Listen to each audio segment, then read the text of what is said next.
एक शाम प्राची टीवी पर सीरियल देख रही होती है। तभी उसकी सास वहां आती है। अरे सीरियल में तो ऐसे मग्न है जैसे आज रात का खाना पड़ोसी आकर बनाएंगे। मुझे पता ही नहीं था आपने अपने बेटे की शादी पड़ोस में भी की हुई है। हैं? मतलब? मतलब इस घर में सारा काम बहू ही करती है, आप तो सिर्फ खर्राटे मारती हैं। अच्छा जी, फिलहाल तो तुम आराम फरमा रही हो, चलो जाओ, ये मेरे टीवी देखने का समय है। आहा, इसीलिए मुझे भगाया जा रहा है। सॉरी, अब तो बिल्कुल नहीं जाऊंगी।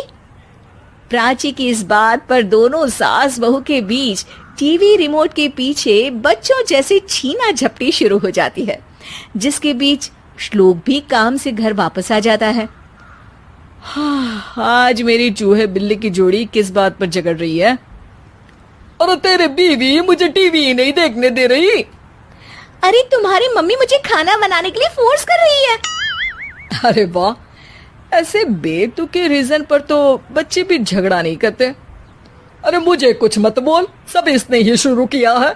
हाँ हाँ, जैसे आप तो बहुत दूध की धूली है ना। अरे बस, दोनों चुप।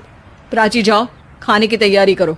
और माँ तुम छोड़ो, तुम्हें क्या बोलूं, शांति से अपना सीरियल देखो, मुझे दोबारा लड़ने की आवाज सुनाई नहीं देनी चाहिए। ऐसा बोलकर श्लोक वहां से चला जाता है, जिसके पीछे पीछे प्राची भी कुछ न कुछ बड़बड़ाते हुए रसोई में चली जाती है। हाँ हाँ, सासू जी को तो कुछ बोलेंगे ही नहीं, बस मुझ पर ही हुक्म चलता है, खाना बनाओ, जैसे मैं इनके घर में खाना बनाने के लिए आई हूँ। इसी तरह शाम बीतती है और रात को श्लोक और प्राची की सास खाना खाकर सोने चले जाते हैं, लेकिन प्राची गुस्से में कुछ खाए बिना काम में ही लगी रहती है। इस घर में किसी को घंटा फिक्र नहीं पड़ता, मैं खाऊं या भूखी रहूं। प्राची कुछ देर के लिए रसोई से बाहर जाती है और जैसे ही वापस आती है तो वहां दूध का भरा ग्लास देखकर हैरान रह जाती है। फिक्र पूरी है, बस दिखाना नहीं है। प्राची दूध पीकर सोने चली जाती है और अगली सुबह एक बार फिर सास बहू का कार्टून नेटवर्क स्टार्ट हो जाता है। ये तुमने ही किया है। अरे अजीब जबरदस्ती है, मैं बोल रही हूँ मैंने कुछ नहीं किया। दोनों ने मिलकर पूरे घर को पागल खाना बनाया हुआ है। यहाँ कोई नॉर्मल इंसान तो रह ही नहीं सकता, इसीलिए अब पड़ोसी क्या रिश्तेदार भी घर आने से कतराते हैं। और सुन बेटे, तू भी चंगा, तेरी माँ भी चंगी, तेरी बीवी भी चंगी, रिश्तेदार। हाँ जी, आपको नहीं पता क्या, गंगाधर ही शक्तिमान है, रिश्तेदार ही। हाँ हाँ, बस समझ गया। कभी जानवरों जैसे लड़ेंगी तो कभी जुगलबंदी करेंगी। भाई मैं आप दोनों के बीच में नहीं फंसना चाहता। सास बहू की इस मनमौजी जोड़ी से परेशान होकर श्लोक अपना सिर खुजलाता वहां से चला जाता है। चलो अब मैं भी कीर्तन में जा रही हूँ।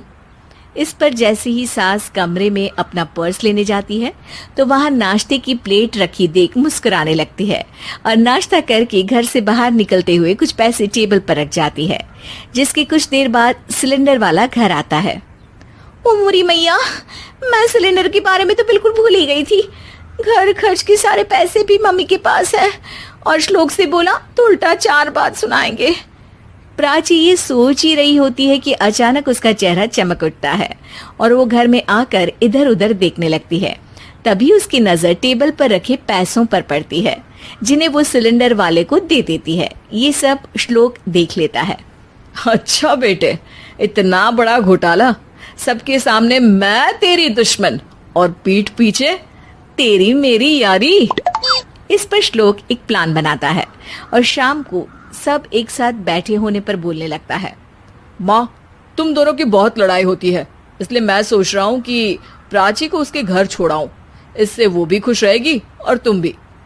अचानक श्लोक की ये बात सुनकर सास बहू शौक से उसकी तरफ देखती हैं। अरे ऐसे कैसे घर छोड़ाओगे, मुझे कहीं नहीं जाना। अरे तुमने बोला नहीं पर मैंने सुन लिया, तुम्हें मम्मी के साथ रहना अच्छा नहीं लगता, मुझे पता है। अरे वो अरे, जब बहू खुद कुछ काम बोले तो वो तुझे सुनता नहीं, और अब जो इसने बोला ही नहीं वो तू समझ गया। जब उसे नहीं जाना तो फिर जबरदस्ती क्यों कर रहा है? अच्छा, फिर आपको मौसी के घर छोड़ाता हूँ, बस अब आप दोनों एक घर में एक छत के नीचे नहीं रह सकती। मैं इस टॉम एंड जेरी की जोड़ी को और नहीं झेल सकता। है? ऐसे कैसे नहीं रह सकते?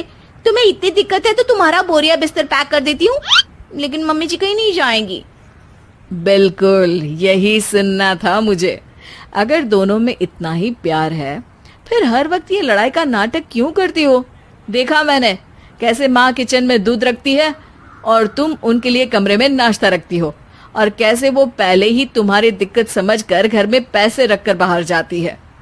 अरे भाई, इतना ड्रामा तो डेली सोप में भी नहीं होता जितना तुम दोनों ने इस घर में फैलाया हुआ है। तू हमें टॉम एंड जेरी बोलता है ना, तो याद कर वो दोनों भी एक दूसरे को बाहर वालों की बुरी नजर से बचाने के लिए हमेशा सबके सामने लड़ते थे, लेकिन अकेले में दिक्कत के समय मदद भी तो करते थे। बस हमारा रिश्ता भी कुछ ऐसा ही है। और वैसे भी अगर सास बहू में तू मैं नहीं होती तो दुनिया वालों को कहानियां कैसे मिलेंगी?